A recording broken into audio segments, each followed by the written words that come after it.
बिस्मिल्लाहिर्रहमानिर्रहीम और अस्सलाम वालेकुम। 19 मार्च और पाकिस्तान में मंगल की सुबह। आज अभी तक की इंपॉर्टेंट खबरें और मेरा तज्जिया। काफ़ी सारी खबरें हैं, इसलिए रन डाउन की बजाय सीधा खबरों की तफसील की तरफ चलते हैं। लेकिन उससे पहले आपको याद करवाएं कि पाकिस्तान तब बदलेगा जब आप बदलेंगे।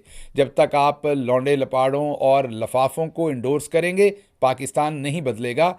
आपको सिर्फ उन लोगों को इंडोर्स करना चाहिए जो आपके ख्याल में सच फैलाते हैं। अगर आपको लगता है कि हम सच फैलाते हैं तो फिर इस चैनल को सब्सक्राइब करें। अगर आपको लगता है कि हम भी सच नहीं फैलाते तो हमारे साथ भी वही सलूक करें जो लौंडे लपाड़ों के साथ होना चाहिए। अब आते हैं खबरों की तफसील की तरफ। पहली खबर आपके सामने रखते हैं रशिया से। जी हाँ, रूस से। रशिया के अंदर सदारती इंतखाबात हो रहे थे, रशियन प्रेसिडेंशियल इलेक्शन। आपको पता है कि इस वक्त रशिया के जो हेड ऑफ स्टेट हैं, प्रेसिडेंट हैं, वो व्लादिमीर पुतिन हैं और इस इलेक्शन में भी उन्होंने हिस्सा लिया और तकरीबन 87%, 87 से 88% वोट्स जो हैं वो व्लादिमीर पुतिन को मिले। सिग्निफिकेंट, बहुत ही बड़ी उनकी विक्ट्री है। ये मार्जिनल विक्ट्री नहीं है बल्कि लैंडस्लाइड विक्ट्री है।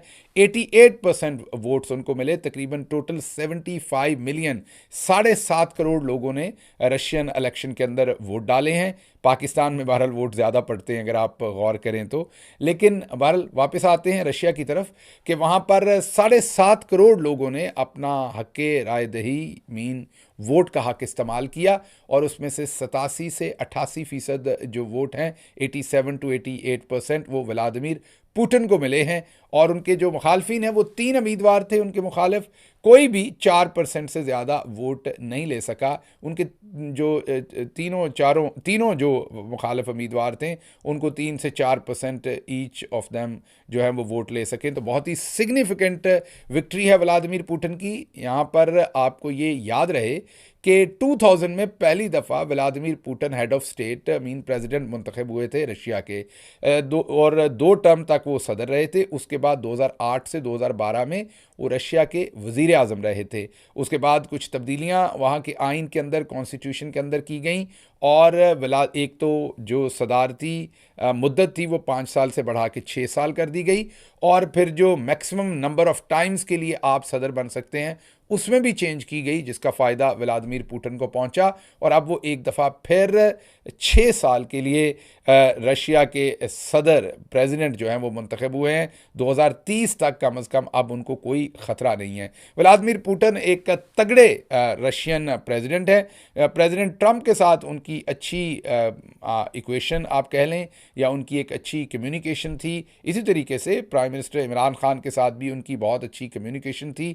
और अगर आपको जो सिचुएशन होती नज़र आ रही है हमें अमेरिका में, तो इससे नवंबर में हमें यहाँ पर भी प्रेसिडेंट ट्रंप जीतते हुए नज़र आ रहे हैं। और अगर ये होता है हमारे तज्जिए के मुताबिक तो आप देख सकते हैं जो इक्वेशन है वो दोबारा से वही बनती हुई आपको नज़र आ रही है। इसके पाकिस्तान के ऊपर भी डेफिनेटली रैमिफिकेशंस होंगी, असरात होंगे अमेरिका के इलेक्शन के और पुतिन के भी इलेक्शन के पाकिस्तान के ऊपर असरात होने के चांसेस होंगे। लेकिन मेरे ख्याल में जब अमेरिका में इलेक्शन हो चुके होंगे, यहाँ का रिज़ल्ट आ चुका होगा, उसके बाद पाकिस्तान के ऊपर ज़्यादा इफ़ेक्टिव इसका इम्पैक्ट होगा।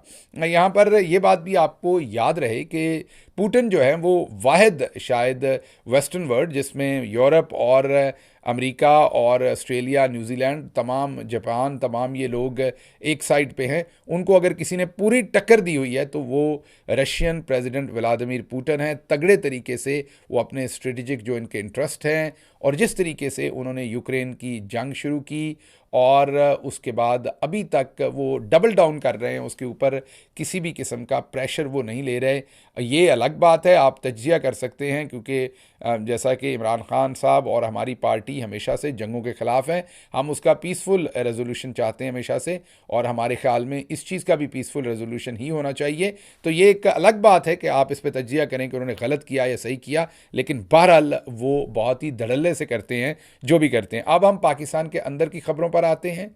चमन में कोयटा, चमन और बलूचिस्तान की जो डिफरेंट एरियाज़ हैं, सरहदी एरियाज़, जहाँ पर आप क्रॉस करके अफ़गानिस्तान या दूसरे इलाकों में जा सकते हैं, जैसे कि ईरान है। वहीं पर एक चमन के इलाके के अंदर गालिबन ये इंसिडेंट हुआ है, जहाँ पे बॉर्डर सिक्योरिटी मीन हमारी जो फोर्सेस बॉर्डर के ऊपर हैं, उनका एक बावर्ची, जी हाँ, बावर्ची जो है वो $70,000 स्मगल कर रहा था, $70,000 अफ़गानिस्तान के अंदर, जिसको पकड़ लिया गया FIA ने वहाँ पर।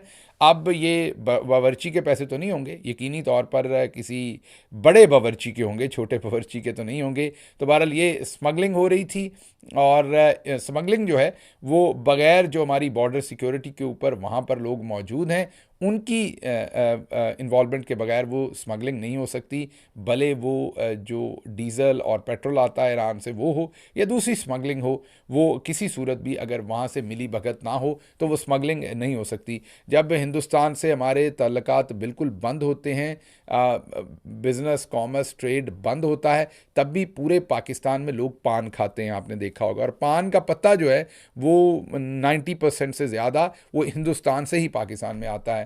तो आप ये स्मगलिंग किस तरीके से बॉर्डर्स के थ्रू होती है, कैसे ये चीज़ें पहुंचती हैं, इससे आप अंदाज़ा लगा लीजिए कि पाकिस्तान में कभी भी पान का बिज़नेस बंद नहीं होता, पान के पत्ते पहुंचना पाकिस्तान में कभी भी बंद नहीं होते। तो इससे आप खुद सोच सकते हैं कि ये स्मगलिंग के कितने डीप रूटेड और डीपली पेनिट्रेटेड इनके टेंटिकल्स हैं, और हर मुल्क हर सरहद को ये अपनी मर्ज़ी से पार करते रहते हैं। अच्छा जी, अगली खबर काजी फ़ाइज़ ईसा साहब के बारे में है।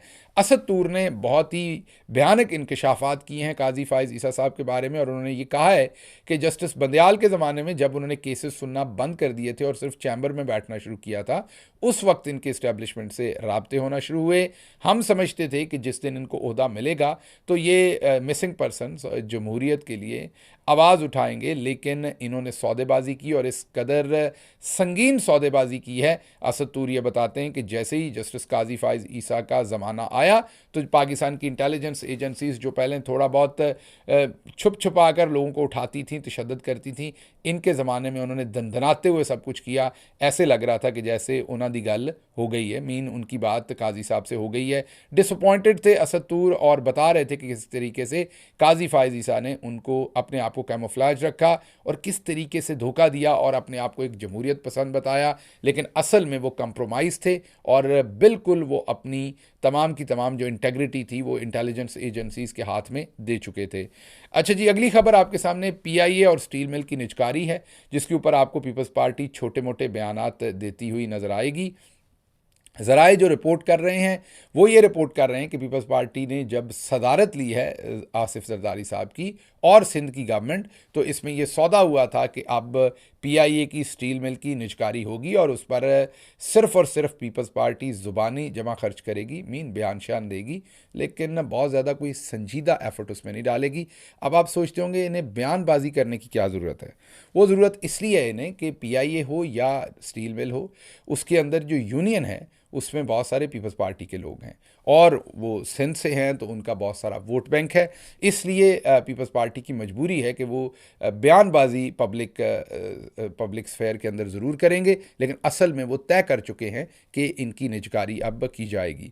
अच्छा जी, सहाफ़ियों का इम्तहान लिया जाएगा, इसके ऊपर किस दिन हम डिटेल से खबर देंगे, लेकिन फ़िलहाल हुकूमत ने ये फ़ैसला किया है कि सहाफ़ियों का रिटन एग्ज़ाम लिया जाएगा, उनका इंटरव्यू लिया जाएगा। ऐसे ही हर कोई सहाफ़ी नहीं बन जाएगा, इस पर किस दिन तफसीली बात करेंगे, आज सिर्फ आपको ये खबर के तौर पर देनी थी।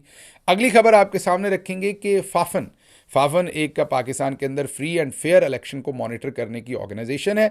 उनके जो सरबराह हैं सरवर बारी, उन्होंने ये बताया है कि जो पाकिस्तान की तारीख में शायद सबसे बड़ा डाका या सबसे बड़े डाकों में से एक डाका वो लाहौर के अंदर पड़ा है NA 130 में, जहाँ पर यास्मीन राशिद साहबा के हलके को लूटा गया, और उसके अंदर उन्होंने बताया कि 74,000, जी हाँ, ये 74,000 जाली वोट ऐड किए गए हैं सिर्फ 33 पोलिंग स्टेशन के ऊपर। और ये वोट ऐड करने के लिए जो टर्नओवर है, वो वोट का टर्नआउट है, वो उन्होंने तकरीबन 90-95% तक पहुंचा दिया है कि वहां पर जितने वोटर थे सभी ने वोट डाल दिया, क्योंकि नवाज शरीफ साहब को जाली वोट देने थे। तो उन्होंने ये कहा है कि इसका ऑडिट होना चाहिए और इसको लाइव टेलीविजन पर ब्रॉडकास्ट करना चाहिए, ताकि लोगों को पता चले कि कितना बड़ा डाका लाहौर के अंदर डाला गया है। और जो इलेक्शन कमीशन ने फॉर्म 45 इशू किए हैं उसमें अगर देखें तो 90% से ज्यादा टर्नआउट है 34 पोलिंग स्टेशंस पर। यानी कि लाहौर जैसे शहर में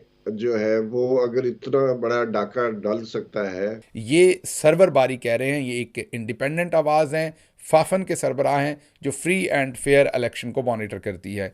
अच्छा जी, अगली खबर आपके सामने इसी से रिलेटेड रखते हैं। शाहिद खकान अब्बासी ने एक बयान दिया है कि अगर आपने सारे मामले को सॉल्व करना है जो चल रहा है तो बड़ा सादा काम है कि आप सुप्रीम कोर्ट को कहें कि वो फॉर्म 45 के लिए जो प्रिजाइडिंग ऑफिसर्स थे, हर पोलिंग स्टेशन के ऊपर एक प्रिजाइडिंग ऑफिसर या आरओ थे, उनसे कुरान पाक के ऊपर हल्फ ले लें और वो हल्फ दे दें सुप्रीम कोर्ट को कि ये जो सामने डॉक्यूमेंट्स हैं इलेक्शन कमीशन ने आखिर पर जो जारी किए ये सब सच हैं। उन्होंने ही जारी किए हैं। उन्होंने कहा जिरगे वाला काम है। आप देखेंगे कि आधे से ज़्यादा बल्कि ज़्यादा बड़ी तादाद जो है वो कुरान करीम पर हल्फ नहीं देगी और झूठ और सच सामने आ जाएगा। मैं आपको एक आसान तरीका, जिरगे वाला तरीका बता देता हूँ। इस मुल्क में सुप्रीम कोर्ट, ये बुलाएं प्रिजाइडिंग ऑफिसर्स को सुप्रीम कोर्ट, उनसे हल्फ लें कुरान पे और बताएं कि ये फॉर्म 45 आपका है या नहीं है, अगर आपने हल ही निकालने हैं ना। और ये फौरी तौर पर किया भी जा सकता, काबिल अमल भी है, लेकिन हम आपको अभी से बता देते हैं कि काजी साहब ऐसा करेंगे नहीं।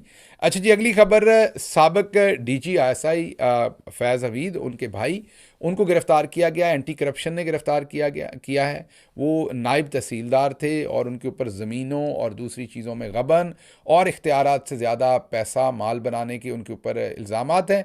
उन्हें गिरफ्तार किया गया, उनका रिमांड मांगा गया, अदालत ने रिमांड नहीं दिया और उनको जेल भेज दिया है। और एक दिन के वक्फे से 20 तारीख को उन्होंने एंटी करप्शन से रिकॉर्ड मांगा है। उनकी ज़मानत भी फाइल हो गई है क्योंकि साथ ही वो जुडिशल हो गए, मीन सीधा जेल चले गए हैं।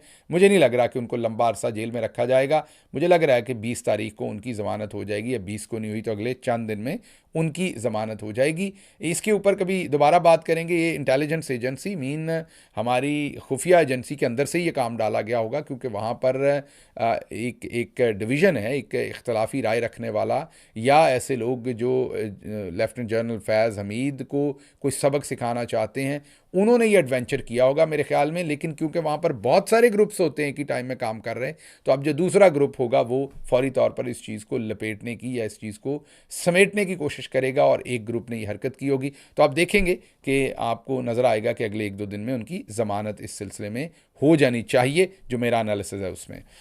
अच्छा जी, अगली खबर आपके सामने रखेंगे कि हुकूमत का 25 रुकनी। जी हाँ, पहले भी आपको याद होगा कि बाजी मरियम ने एक पूरे का पूरा मीडिया हाउस बनाया हुआ था और उसके अंदर तमाम हरकतें होती थीं जो भी 2013 से 2018 के दरमियान जो हुकूमत थी, तो प्राइम मिनिस्टर हाउस के अंदर एक मीडिया सेल बनाया हुआ था जिसे मरियम नवाज़ हेड करती थी। अब दोबारा एक 25 रुकनी मीडिया सेल बना रही है हुकूमत और बहाना बना रही है कि हमने पाकिस्तान के इदारों के ऊपर जो तनकीद हो रही है उसको डिफेंड करना है, लेकिन असल में तो यहाँ से झूठ बेचने की कोशिश की जाएगी कि किसी तरीके से शहबाज शरीफ की जो घिरी हुई तबाह हुई साख है उसको डेवलप किया जाए। आप 25 बंदे या 250 रख लें, नवाज़ शरीफ और शहबाज शरीफ का जो इमेज पब्लिक को नज़र आ गया है और बाजी मरियम का, वो अब चेंज नहीं हो सकता, नो मैटर आप कितनी मीडिया मैनेजमेंट करने की कोशिश करें। अच्छा जी, गुजरात के अंदर बाई इलेक्शन हो रहे हैं क्योंकि कुछ सीटें जो वहाँ पर चौधरी शुजात के बेटे जीते थे, उन्होंने कौमी असम्बली की सीट रख ली है। सूबाई असम्बली की सीट से उन्होंने इस्तीफ़ा दे दिया है। उस सीट पर अब बाई इलेक्शन होगा जहाँ से चौधरी परवेज़ इलाही भी लड़ना चाहते हैं। उनकी बेगम, उनकी अहलिया कैसरा इलाही जो है वो भी वहाँ से इलेक्शन लड़ना चाहती हैं और उनके तजवीज़ और तईद कानूनदा से दोबारा कागजात छीनने की कोशिश की गई। उनको कागजात जमा करवाने की इजाज़त नहीं दी जा रही थी। आखिर पर उन्होंने हाई कोर्ट से रुजू किया और अब मेरा ख्याल इलेक्शन कमीशन को ये डायरेक्शन मिल गई है कि उनके कागजात फौरी तौर पर जमा किए जाएं। अच्छा जी, अगली खबर जो आपके सामने हम रखेंगे वो है ख्वाजा आसिफ साहब का एक बयान है जिसमें वो कहते हैं कि इमरान खान जो है वो जेल में नहीं, लग रहा है नानी के घर गए हुए हैं। हमें अभी तक समझ नहीं कि इमरान खान ऐसा क्या कर रहे हैं नानी के घर में, क्योंकि नानी या नाना के घर में तो नवाज शरीफ थे जिनको जनरल बाजवा उनके नाना लगते थे। लगता है तब जिस तरीके से पाए कुन्ने और सब कुछ वहाँ मुहैया होता था और 80-80 लोग एक दिन में मुलाकातें करते थे। मैं ख़ुद क्योंकि नवाज शरीफ साहब को मिलता रहा हूँ जेल में जाके, हुकूमत की तरफ से मैं उनसे जाकर नेगोशिएशंस करता था जब वो जाली झूठे आर्जे का बहाना बनाकर इलाज भी नहीं करवा रहे थे और कोई टेस्ट भी नहीं करवा रहे थे, और वो कह रहे थे कि मेरी ज़िंदगी को कुछ हो जाना है, और जनरल बाजवा की मदद से पूरा एक नैरेटिव हमारे ख़िलाफ़ बनाया गया था। इमरान खान साहब ने मेरी ज़िम्मेदारी लगाई थी, जिसकी वजह से मैं लाहौर के अंदर कोट लखपत जेल में उनसे तकरीबन 2 से 3 दफ़ा मेरी उनसे लंबी मुलाकातें हुई थी। 7 डॉक्टर्स भी लेके गया था। किस दिन पूरी तफसील बताऊंगा कि उस मुलाकात में उन्होंने क्या किया था, क्या कहा था, क्या हालात थे, किस दिन दोबारा रखूंगा। लेकिन कहने की बात यह है कि इमरान खान तो ज़्यादा से ज़्यादा आपसे कोई वेट शीट मांग लेता है जिम में कि मुझे कोई थोड़े से वेट्स दे दें और मैं जिम कर लूँ। बाकी ज़मीन पर सो रहे हैं, छोटा सा एक गद्दा दिया हुआ है, एक डेथ सेल के अंदर उनको रखा हुआ है, और वो वहाँ पर अपना गुजारा कर रहे हैं। ये नानी के घर में, काश आपको पता होता कि नानी का घर क्या होता है, तो वो आपने वैसे तो देखा ही होगा जब नवाज शरीफ को रखा होगा, लेकिन समझ से बाहर है कि आप ये इस तरह की स्टेटमेंट आप कैसे दे सकते हैं, ये स्टेटमेंट जो आपने दी है। अच्छा जी, इसके साथ ही आपको ये बता दें कि आज का हमारा जो पंजाबी वीलॉग है वो बड़ा इंटरेस्टिंग है। हमने अगेन कुछ इंटरेस्टिंग मौज़ूआत के ऊपर हमारे जो गांव के लोग हैं उन्हें उसे ब्रेक डाउन करके आसान ज़ुबान में समझाने के लिए उनकी ज़ुबान में, पंजाबी में, उन चीज़ों को ब्रेक डाउन करके रखा है। देखिए, और इसके साथ ही मुझे इजाज़त दीजिए। अल्लाह आपका हामी और नासिर हो। पाकिस्तान जिंदाबाद।